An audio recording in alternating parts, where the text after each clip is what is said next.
নয়, তার ব্যবস্থা করবে, বেকারত্ব ঘোচাবে, মানুষকে শিক্ষিত মানুষ ছেলে মেয়েদের হাতে চাকরি তুলে দেবে। এই সরকার আপনাকে আমাকে নিয়ে আসতে হবে। আপনাদের ভোট ছাড়া এই সরকার তৈরি হতে পারবে না। তাই বাঁকুড়ার মানুষকে, বিষ্ণুপুরের মানুষকে বলে দিয়ে যেতে চাই, যদি আগামী দিনে আমাদেরকে সরকার গঠনে সহযোগিতা করেন, আপনাদের মূল্যবান ভোট পেয়ে যদি আমরা সরকার তৈরি করতে পারি, এই বাঁকুড়া বিষ্ণুপুরের মানুষকে কলকাতার পিজি হসপিটালে গিয়ে ট্রিটমেন্ট করতে হবে না। কলকাতার পিজি হসপিটাল উঠে বাঁকুড়া জেলায় এসে বসবে। আপনাদের হেমি ট্রিটমেন্ট করতে গেলে কোথায় যেতে হয়?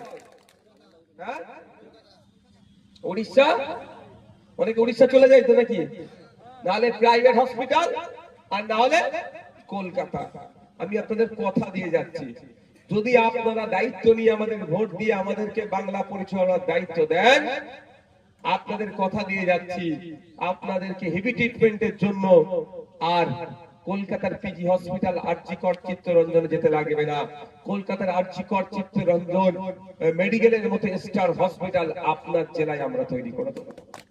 শুধু আপনাদের নয়, 5 বছর একটা সরকার থাকে, 5 বছর 5টা জেলায় কলকাতার মতো ওই স্টার হসপিটাল আমরা তৈরি করে দেখিয়ে দেবো, যদি আপনারা সাথ দেন। আপনারা না সাথ দিলে পারবো না। এবার যদি মমতা ব্যানার্জির মিথ্যাচারের শিকার আপনি হয়ে যান, আপনার পাশে থাকবে মমতা ব্যানার্জি। শুভেন্দু অধিকারীর ডায়লগের শিকার যদি আপনারা হয়ে যান, তাহলে গেল।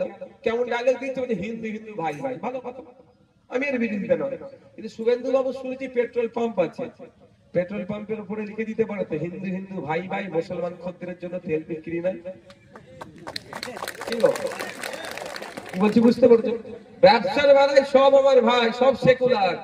ব্যবসায়ী তুমি সেকুলার, আর ভোটটা নেওয়ার জন্য তখন শুধু আমার হিন্দু হিন্দু ভাই ভাই, এদের পাল্লাই পড়লে এরাই ক্ষতি করবে। একবারের জন্য শুভেন্দু অধিকারী বলল যে 25,000 স্কুল বন্ধ হয়েছে কেন? সেই 25,000 স্কুলটা কোথায়? যেখানে দলিতরা বেশি থাকে, যেখানে আদিবাসীরা বেশি থাকে, যেখানে মুসলমানরা বেশি থাকে। চলো শুভেন্দু অধিকারী মুসলমানের কথা বলবে না, কিন্তু দলিত আদিবাসীর জন্য তো শুভেন্দু অধিকারীর কথাটা বলা দরকার ছিল। বলেছে ওরা?